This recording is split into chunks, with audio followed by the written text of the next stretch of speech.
The mystery enfolds us. The mystery invites us. The mystery is who God is.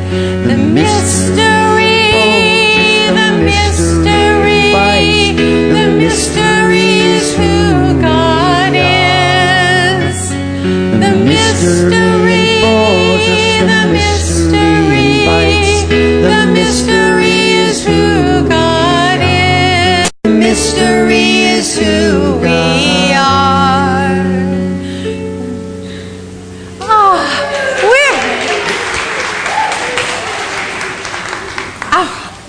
If we have one of those talent scouts here today, we'll be all signed up. Good morning, precious ones. I'm Reverend Karyl. It's good to be back. And let me take you into the morning prayer, where the infinite presence that is everything, all activity, all stuff, all relationship, all time, all dimension, the infinite one with infinite manifestations is all there is and all that we are. I know that I am one with this mystery that God is. For as much as I know, there is more. For as much as I can identify as divine, there is more divinity. For as much as I can see about the path, there are infinite branches. I know this for me. And I know this for every person here, that whatever we think is our pathway, it can be more. Whatever we see as divine, there is more divinity. And for those times when we think we see something that is not divine, it is part of the mystery of God that is all good. That good to which there is no opposite. Not good and something else, but just benevolent, loving, inclusive, creative, brilliant, light-filled, all-loving, all-encompassing, all-knowing presence. Here and there. Now and every time. And so we rest today, we breathe today, we think today and act today and look out of the eyes of God and know that right here where we are, the mystery of God is unfolding. And we are a part of it. Never, ever, ever to be separated. Each one here, one with God. All that God is all that we are. I give my thanks and claim this. Know it to be true. True, high truth. And I let it be. And so it is. Amen. Well, that felt really good for me. So I would like to welcome all of you, people who are here for the first time especially, people who are coming in right now, and let you know that Bodie, our artistic director, is the artist today. We have another little chant that we made some new words to, but I am anxious to hear well, it's a guitar and a flute and a Bodie Sechko. Please welcome him.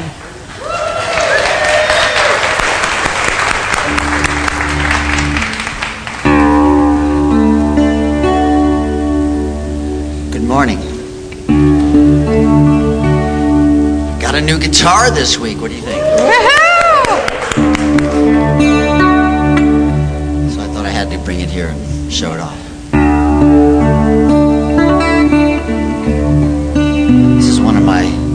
favorite old hymns.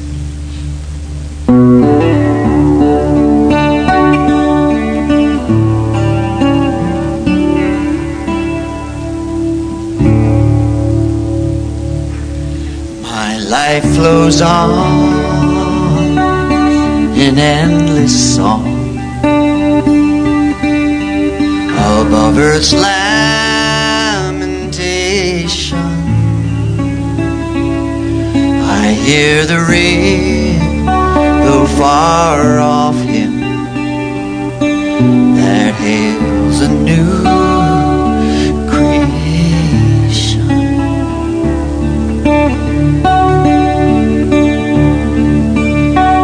Through all the tumult and the strife, I hear the music ringing. It sounds an echo in my soul. How can I keep from singing?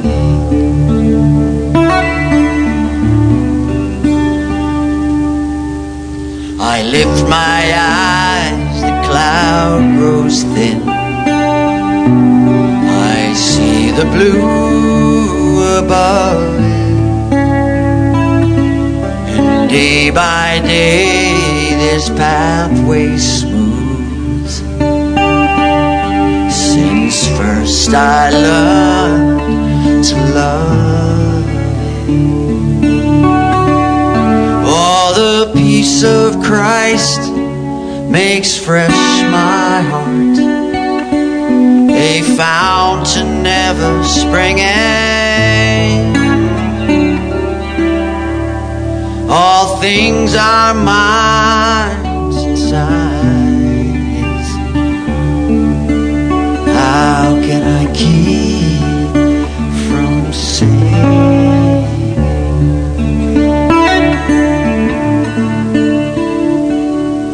What though the tempest round me roll? I hear the truth, it liveth. What though the darkness round me close? Songs in the night it giveth.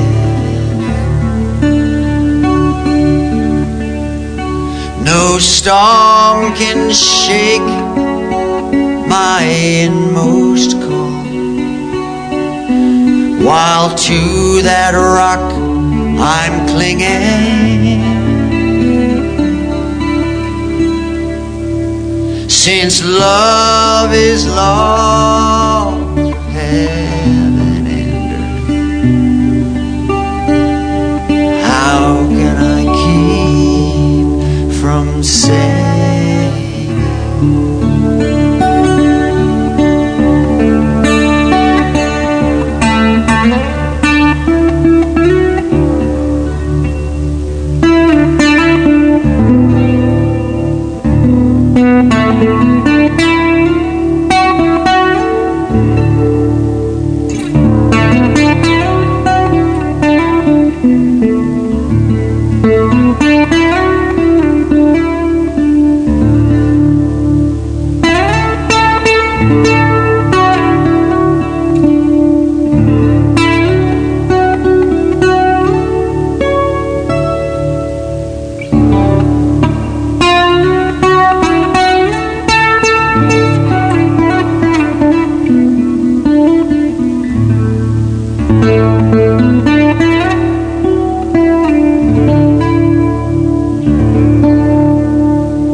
Thank you, Bodie, and welcome to the new guitar.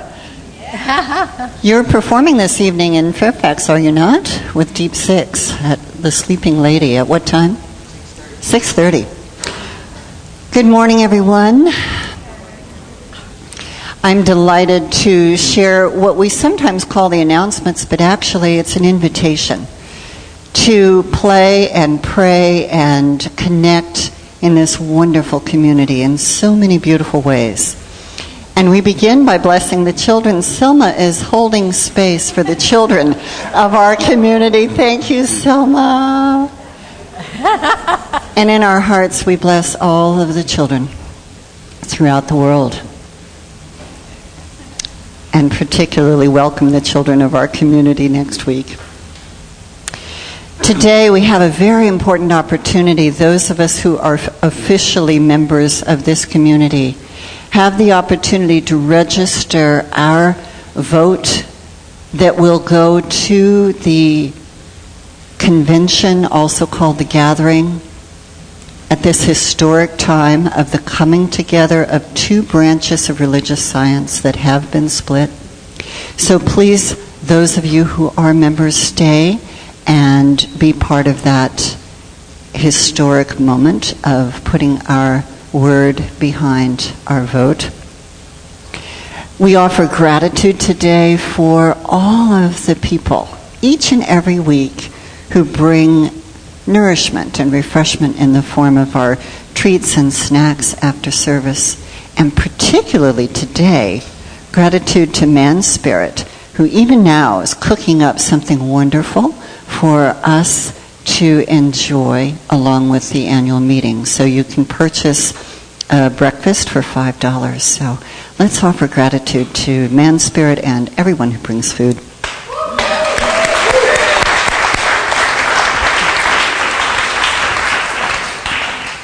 You may know that there is a book study taking place. Throughout this entire year, we will be delving into the practice of gratitude, a core practice for opening the heart and living more fully in the richness of life. And you can sign up for those home studies at the events table in several different neighborhoods of Marin, possibly in your very own neighborhood. You can gather and have a rich opportunity to study the book and to share the practices. This week will be the second meeting of a new class being offered and facilitated by Posey, and it's called The Essential Ernest Holmes. If you've taken the preliminary foundational class, you would qualify for this, and it is essential that you see Posey today if that is your desire. She's welcoming students just this week. The next class to start up is Prosperity Plus. It's how to partner with the laws of life to prosper in all ways. This is being taught by Reverend Karyl. It's been an immensely popular class. I'm going to be part of it as well, and I look forward to it.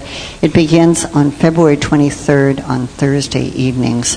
All of this information is also in your bulletin and on the website. So if you missed something that I'm presenting today, please refer to that.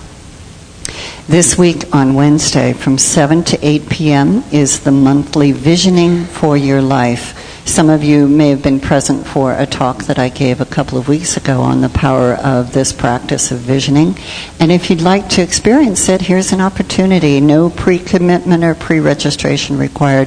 However, do show up in a timely fashion because it is a meditation. We begin at 7 p.m. at the Learning Center.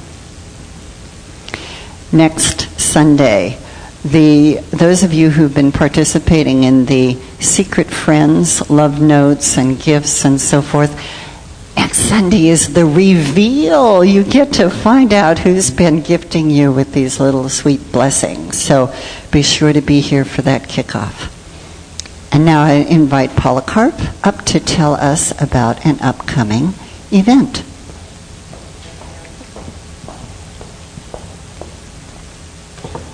Thank you. Am I on? Okay. We have a retired practitioner named Annie Rohrbach. Some of you may know who she is. And she has just launched her new book, which is Conscious Order. And if anybody here wants to organize their lives, this will be the workshop to attend on February 19th from 1 to 4, and let Spirit help you and guide you in organizing your life, and she's fantastic. So please come to the events table, sign up for the workshop. It's $15 or a love offering. It's going to be a lot of fun. We hope to see all of you there. I'll see you at the events table.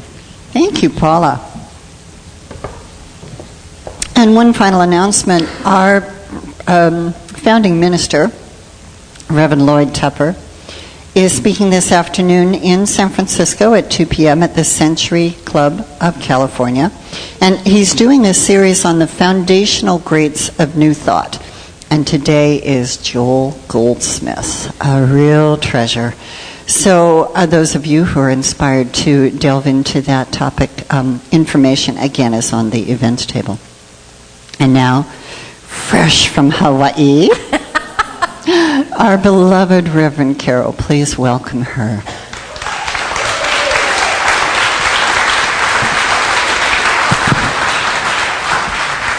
Thank you.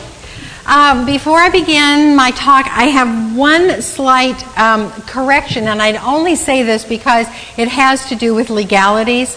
The meeting today is not our annual meeting. That happens in March. It is a special membership meeting to vote to join the new organization and to vote on our new bylaws, which are not substantially changed in meaning. They just align us with the new pathway of this amazing denomination that is doing what we want for the world.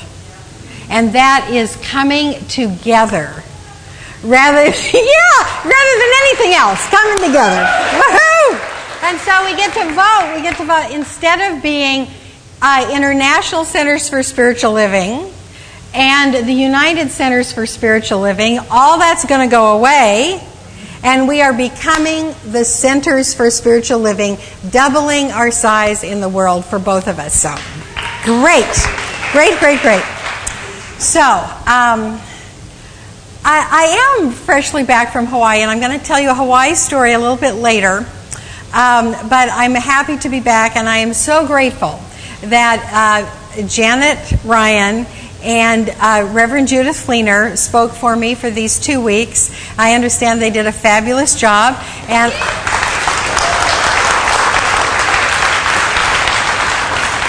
I'm glad to be back. So our theme for 2012 is Tools for Transformation. Now, on this tree here, that's our symbol, our pictorial symbol for the year. And for any of you that don't have this already, we have paper copies at the Welcome Newcomers table where you can take this home and use it for the whole year, because what we are doing in transforming ourselves is one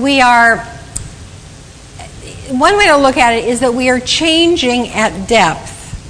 Another way to look at it is that it's not that we are changing anything, it is that we are letting go of anything that hides the magnificence of God as who we were born to be.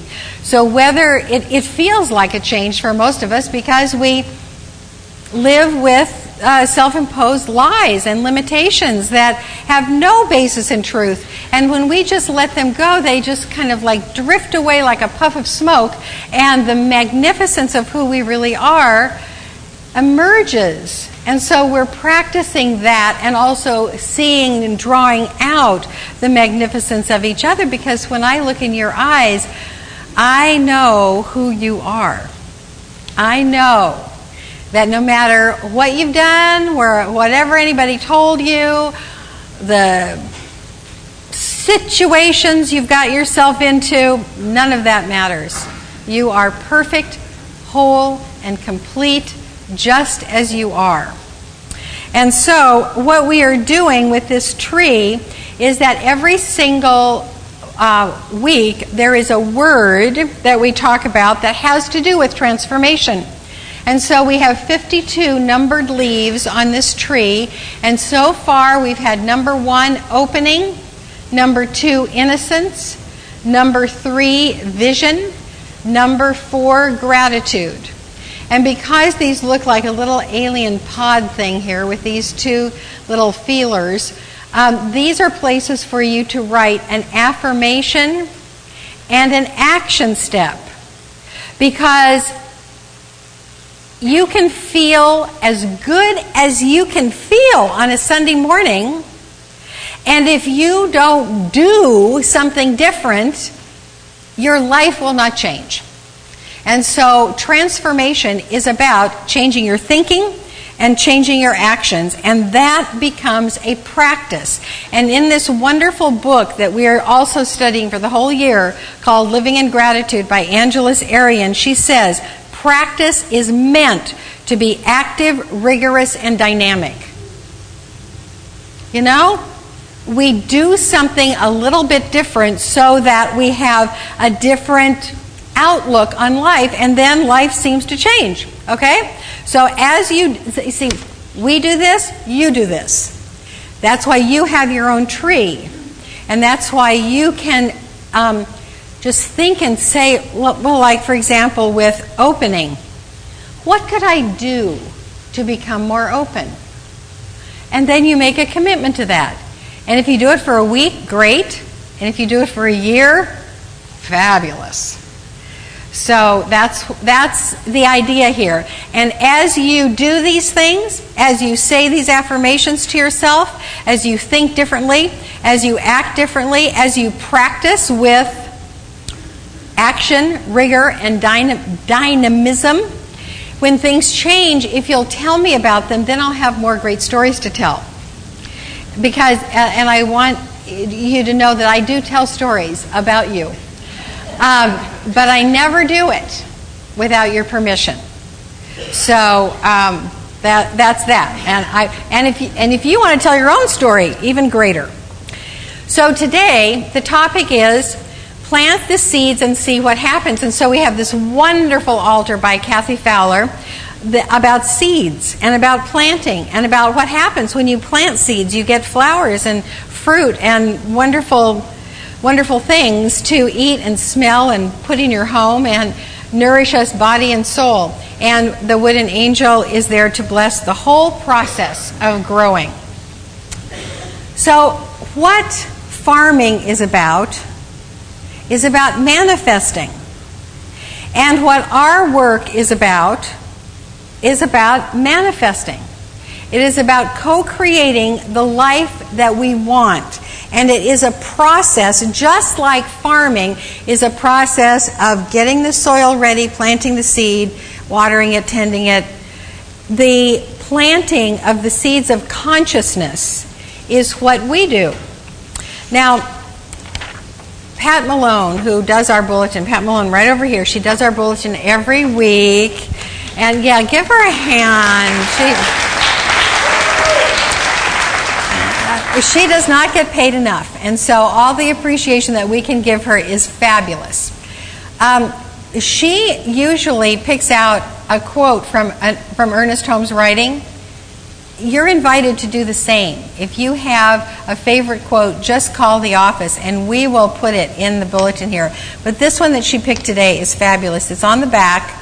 The way to work is to begin right where you are, and through constantly applying ourselves to the truth, we gradually increase in wisdom and understanding. If day by day we have a greater understanding and a clearer concept, if daily we are realizing more of truth and applying it in our actions, then we are on the right path. It is a wonderful experiment and a great adventure to make conscious use of the law, to feel that we can plant an idea in mind and see it gradually take form. So that is what we do. And as we tend these thoughts that we plant, things happen. If any of you have done any farming or gardening, you probably have dealt with bugs and weeds. And, you know, that analogy holds true with us too. When we plant a seed of thought as far as what we want to manifest in our lives, anything that's unlike it in there grows like a weed or chews at it like a little bug. And so as we tend what we've planted, we watch for doubt. We watch for any sense of hopelessness, no matter how fleeting. And we begin to notice the positive shift and then lean into it. And as we lean into the positive shift, we may say, I need to revise this vision a bit, or this goal, or this dream I have. And that's exactly what you can do. I mean, it's just a seed. You get to plant another one. But if this sounds like you would like to know more, and you have some areas in your life where you would like to plant something different, we have help for you. Not only do we have this practice, but we have practitioners that have a whole different plot of land that they're working with, so they can definitely help you with yours. And we have classes. So this is really, if ever a denomination was a do-it-yourself practice, this is it. The only person that can change your life for the better is you. The only person that can change my life for the better is me.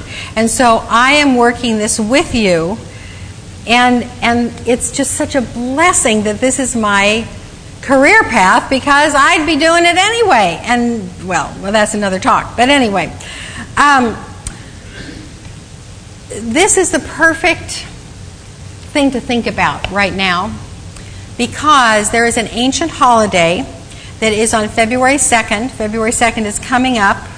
It has come down to us through all these years as Groundhog Day, which is another long story that I won't tell you right now, but it is in my book if you want to hear about how Imbolc, the ancient holiday, became Groundhog's Day.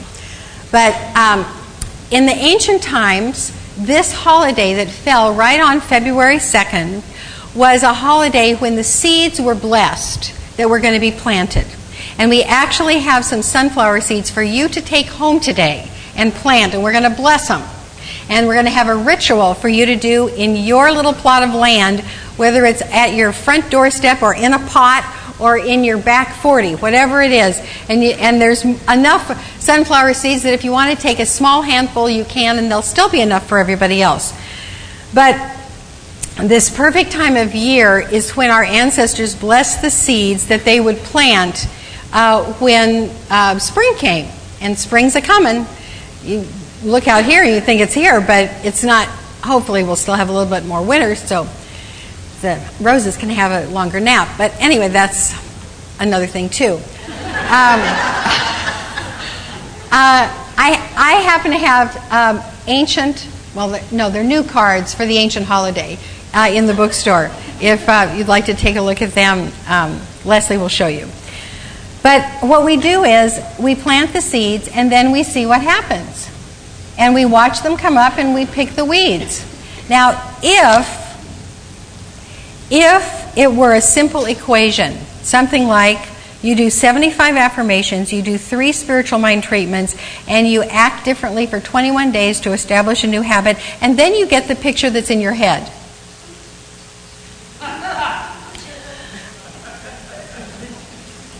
Life would be so predictable if it were that cut and dried. If we could say, just do this and do this and do this, and then whatever the picture is in your head will happen. I thought about this, and the word, I came up with, boring. I came up with unadventuresome. The word that really came to me, though, was sad.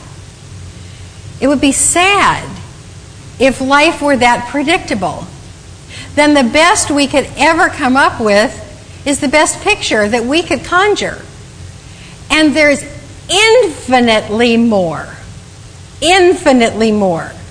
If that were the case, that we could just do, like 3 Hail Marys or 75 affirmations, there would be no wonder, no anticipation, no what ifs, no development of a dream. It would just be, okay, this is it, and I'll do that, and then I'll get it. It would be like an actual Aladdin's lamp. And you know from the story of Aladdin's lamp that did not work out so well. So we know that this inner work works. We know that with practice we get better at it. We know that we can understand our own consciousness better and help others with theirs. But there is still an element of mystery. Mystery.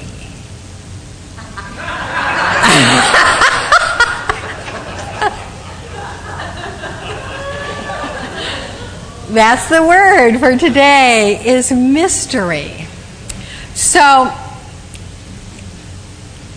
looking at this mystery, you know, I have started, I cannot tell you how many foundational classes I have started since 1988. And when I start a foundational class with people who have not studied this before, a couple of extremes always happen. I give the same instruction to everybody. Everybody has the same exercises to do and the same readings. Some people enter a honeymoon period where it literally looks like everything they touch turns to gold. It's like, oh my God, I've discovered affirmations. I've discovered spiritual mind treatment. I've discovered consciousness. I've discovered the creative law, and I can just work it, and look, all this stuff is happening. And then they're in the same class. There are people whose circumstances seem to worsen. And both, I'm seeing such cute nods, if you stick with it, it always gets better. But for some people, it looks like a preliminary honeymoon. For other people, it looks like their conditions have worsened. And so we love this philosophy. We love the idea that we can create what we desire.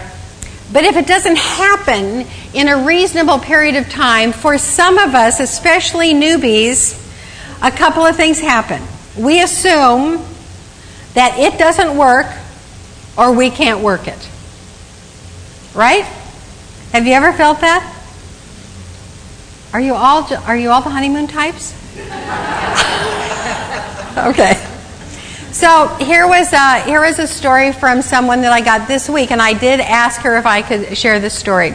She said, my car was sideswiped in a parking lot. It was a pain to get it, towed and to get the estimates, and I did not want this. Did I call it in? Did my thinking call in that somebody sideswiped my car? So you can see if that person sat with that belief, that the beliefs that I just told you, this doesn't work or I can't work it, would take root, and it would be very distressing to think that somehow your mind betrayed you. You didn't think you thought about sideswiping, but there it is in your life, so you must have created it. No. Although it's in your life, there is another alternative. And the other alternative is to look for the blessing in every circumstance. Even when you think that it doesn't look so good at the outset, even when you think that other people are having a honeymoon and you are having way the opposite, if you say there has to be a blessing here, you know that classic, there's got to be a pony in this pile of manure. You know that joke. I don't have time to tell it, but see me later. Because when we look at God's mystery, there has to be a blessing in it. Because we are one with the creative force of the universe that is all good. And so things don't happen only for the purpose of frustrating or distressing us, or to cause us fear. There isn't a God up there that goes, let's see what he does with that. I mean, that's the whole story of the book of Job, is to look for the blessing nonetheless. So here we are with loving the mystery. And the first thing is, know that there are blessings everywhere. There's a Buddhist story about two brothers that went out hunting. One was the king, and then the heir and the spare. So one was the king, and the younger brother loaded the gun for the hunt. And so as he loaded the gun and the king shot, it backfired and it blew off the thumb of the king. Well, the king was very distressed about this. It's one of those things where you think, well, what in the heck is the blessing of this? He got mad and threw his brother in jail. So the poor hand, healed. A year or so later, brother languishing in jail, the king goes out for another hunt. But this time, they are waylaid by cannibals. The cannibals want to eat the highest in command. But another rule of the cannibals is they only eat perfected form. So they examined him, getting their stomach juices going, realizing that he had no thumb, they let him go. Upon this, the king said, "Oh, the blessing of my brother," brought the brother out from jail and said, "Oh, thank you, brother. If this had not happened, I would have been eaten." And the brother said, "Thank you, brother. If I had not been in jail, they would have eaten me."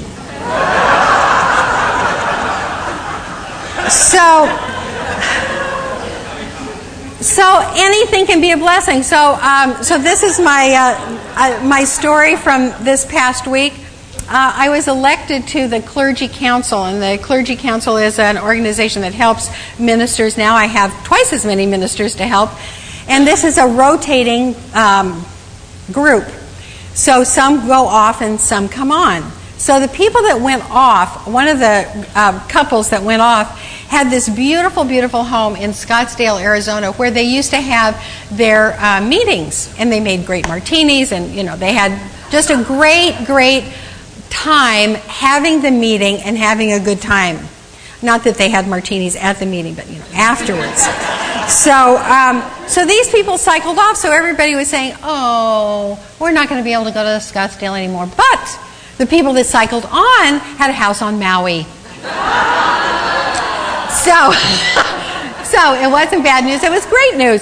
So we all went to Maui because being at this beautiful home in Maui was the most economical way to have us all get together. Oh, isn't that nice? So they live up on a hill, and here was Molokai, here was Lanai, and here were whales.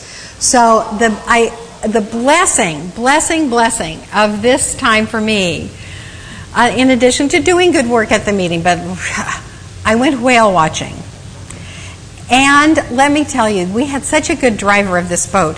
He found a pod of whales where there was one female and 4 or 5 males who could have cared less about the boat. They wanted to show the lady whale how fabulous they were. And they were leaping and cavorting and going so fast. And so I got the equivalent for the rest of my life of focused intention. Because what happened was, you can't get closer than 100 feet or yards or whatever. I'm not good with those kind of numbers. But anyway, you can only get so far close to the whales. But they can come closer to you, of course. So here, I was in the back of the boat, and here was this group of whales that went out of the water right over the end of the boat, with this like 3 whales spouting, and this one guy had a humpback whale, had his whole head out of the water and roared. And that is just what everybody in the boat did. They went, "Ah!" I mean, we knew about whales singing, but roaring. And it was like, this guy, he looked like a train. He was big and black and moving fast, and you could just tell he was going, "Get out of my way, she is mine." So that is my equivalent now for intention. So, know there are blessings everywhere. Second is realize sometimes it's supposed to be challenging. So I want you to remember back to your third grade math. Third grade math. Now, I had a teacher that said, when you learn to do third grade math problems, you'll be ready to solve harder problems in fourth grade. And everybody thought this is the way it was supposed to be. You master these problems, then you're ready to do harder problems. Why do we not think that that's the way it is in life? We master this area of interaction. The next area of interaction is a little more challenging. And we tend to say, well, I did this. Why is this harder? What if it's supposed to be that way? What if, as we grow in skill, we grow our souls, we grow our majesty, we let go of that which doesn't reflect our majestic divinity and step into the full brilliance of who we are by solving harder problems? Are you happy? Happy! Great! Great! We have a challenge. Great! Next. Choose to be grateful for everything. So, in this wonderful book, this is the book, we have them in the bookstore. This is the year-long book study book. Angeles Arian defines gratitude. Gratitude is essentially the acknowledgement of positive things that come our way that we did not actively work toward or ask for.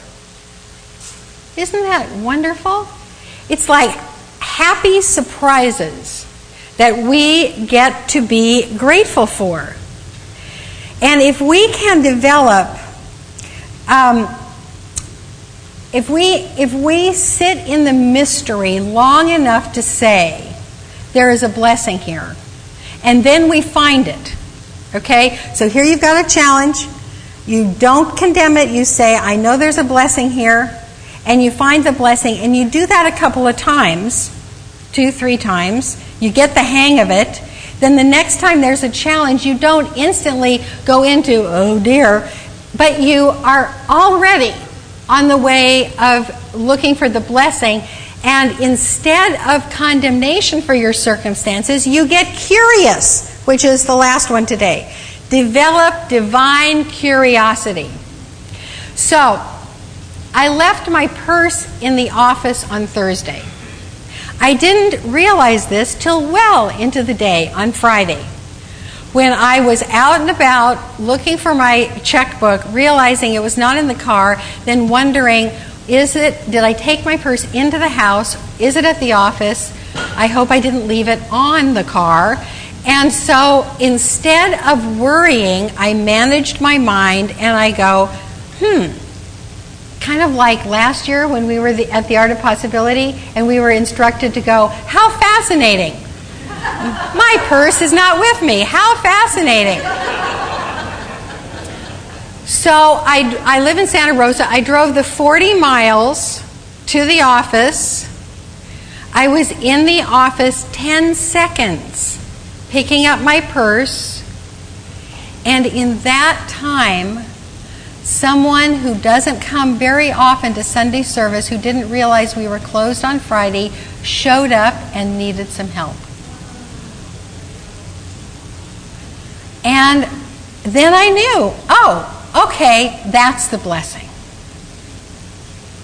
So, reviewing, know there are blessings everywhere, realize that sometimes it's going to be challenging, choose to be grateful for everything, and develop divine curiosity. Because what we're after is a state of mind where nothing is ever wrong, where no matter what happens, we look for the blessing. Now, I send out a letter of invitation every week, and it usually has a preview of what I'm going to talk about. And this week there was the question, what if you trusted so deeply that any circumstance would be just fine with you. Any circumstance.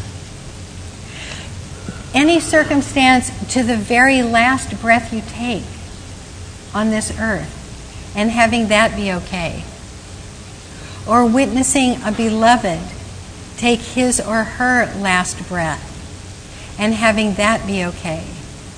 Because you have developed such trust that you know there is a blessing in everything.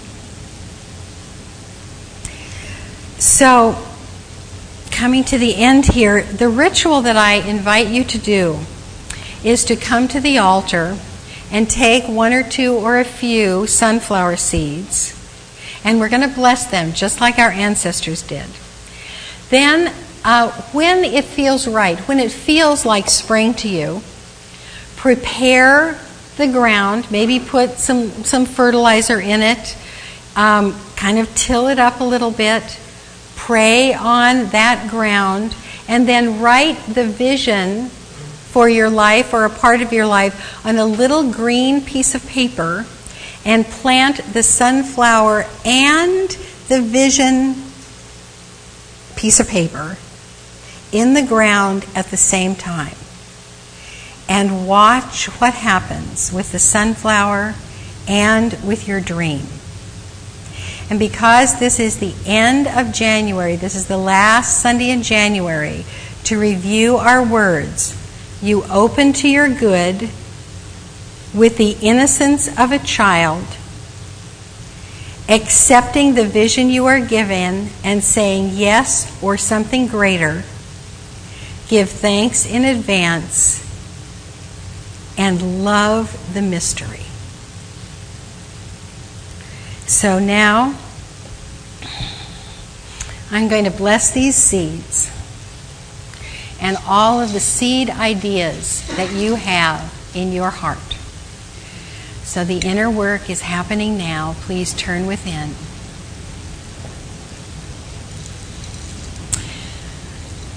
And the inner work, we are calling this year Casting the Vision. So we will enlarge this to the world. And so these sweet seeds, who are at the center of a beautiful sunflower that knows how to face the sun. The sunflower literally bends towards the sun so that it may be blessed. These seeds grew in the center of a beautiful sunflower, and they are ready to make an infinite number of sunflower plants if we take the seeds, take those seeds, and take those seeds. They represent the unlimited goodness of the benevolence of God. So today I bless these seeds. These are sacred seeds. These are special seeds. These are our seeds. They teach us about the laws of life. And as we take them and plant them with our dreams, I bless our dreams. I bless our visions. I bless our goals. I bless the wishes that we have for ourselves and the world. Because as they arise from our heart, these wishes are always for more love, more peace, more abundance, more joy, and more beauty. And as we learn to use these laws of life with the soil and with our soul, we become active participants for good in the world. And I see a world now where there is so much trust that there is no fear. There is so much resting in the mystery of God that we know that every person, no matter what their religion or denomination, has their own experience of the divine mystery. And that is just fine with us. I see a world where, because there is no fear, there is great and glorious coming together every place we look. Divine integration of one family with another, one group with another, one church with another, one country with another. So each and every one of us experiences the radiance of life when we know that we are one. Blessed be.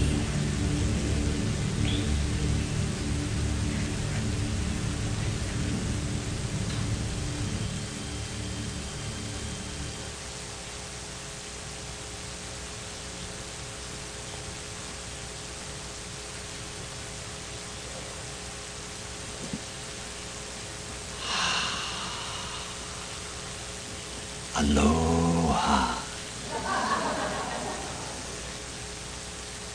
This is a piece from my shamanic flute CD called Mystery.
So now is the time for our tithes and offerings. So if the ushers would get ready to accept these gifts, and if the rest of you, if you have an automatic tithe that is taken out of your bank account, thank you so much. That makes it so much makes it pretty easy for us. But those of you who are preparing your gift, and if the baskets could just wait for a moment, if you could put your gift near your heart. And for those of you that automatically tithe, just put your hands near your heart and realize that our heart is that organ at the center of our bodies that is the symbol of love, because it continually pours out that life-giving activity of heartbeats.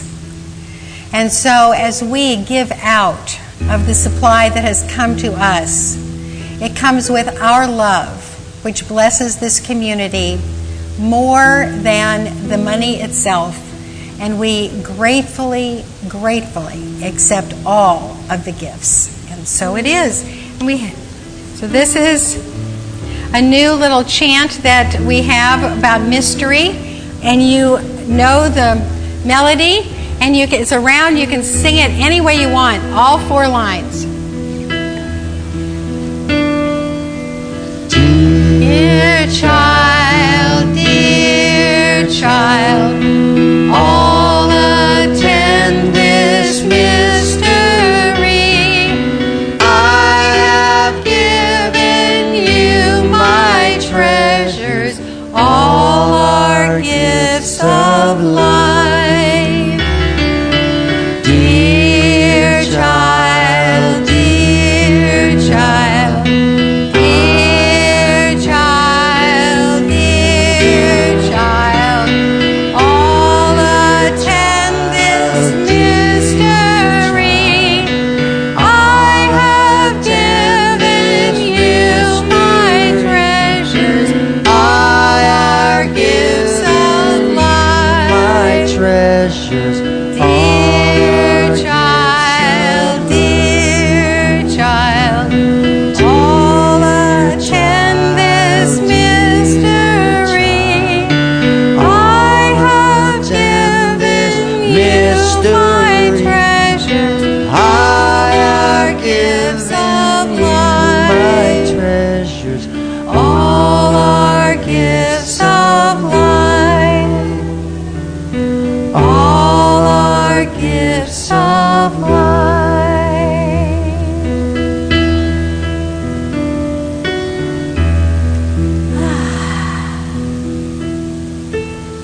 We bless this offering today as we bless the rigorous practice in each life of giving, creating, sharing, and loving. Blessed be.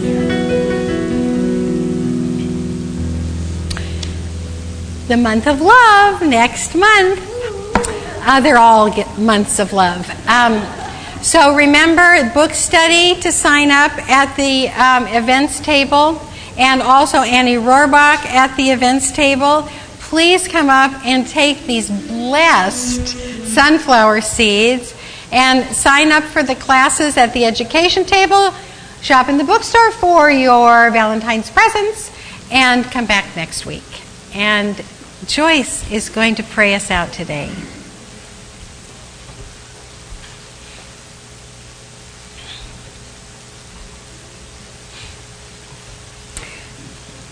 Would the practitioners come forward?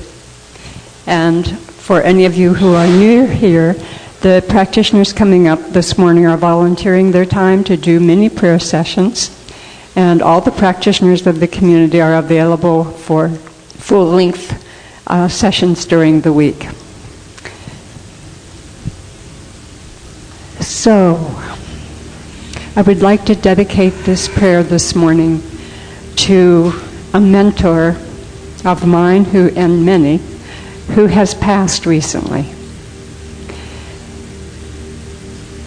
Her name is Marion Rosen, and we are all blessed that she has been with us. So please join me in prayer.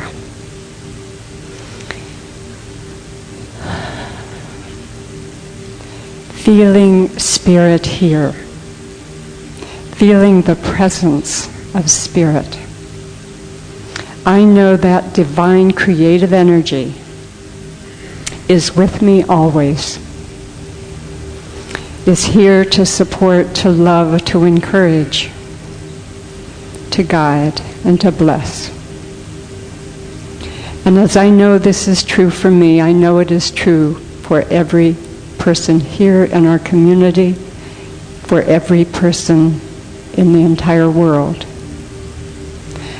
Divine creativity, the blessed love of Spirit is with us all, always.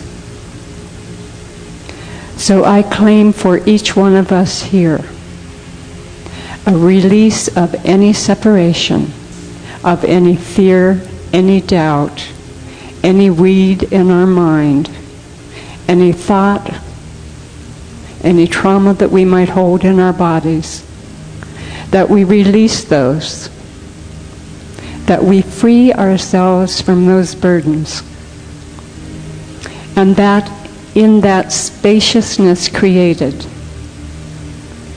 we reunite, we reconnect at the very, very deepest level of that divine creative energy within us, that we feel, that we know, that we accept, that we live in gratitude every moment, knowing that Spirit is with us, guiding us, giving us the challenges that provide us the growth, giving us the love that supports us through any situation, through any condition, that we may flower as our own seed, that we may live our purpose here, that purpose being our own individualized expression of Spirit that spreads the love, that heals the wounds, that creates peace in the world. So in great gratitude, knowing this is all available to each and every one of us, I release my word to the law of God, knowing it is made manifest and awaits only our acceptance. And so it is. Amen.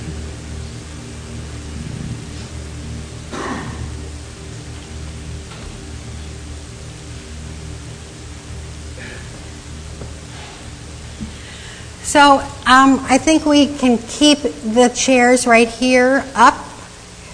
Thank you to those people who put the rest of the chairs away. Members, please stay for the meeting. Enjoy the wonderful lunch of Man Spirit in your laps, if you would, so that we can do our meeting. 11:30 is the meeting, so do whatever you like. Please stand for our affirmation and closing song.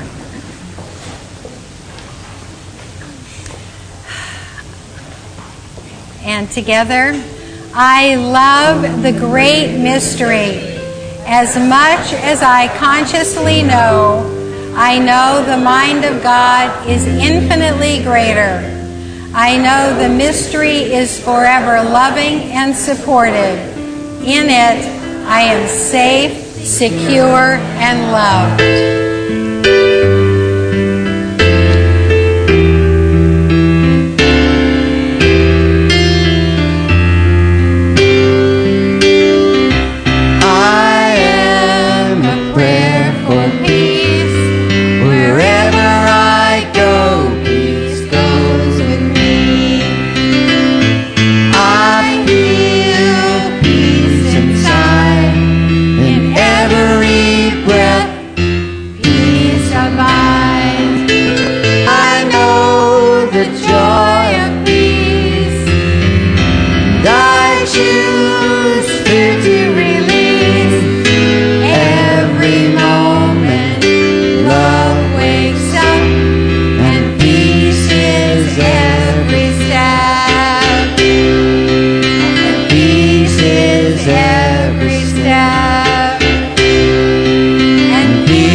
are singing.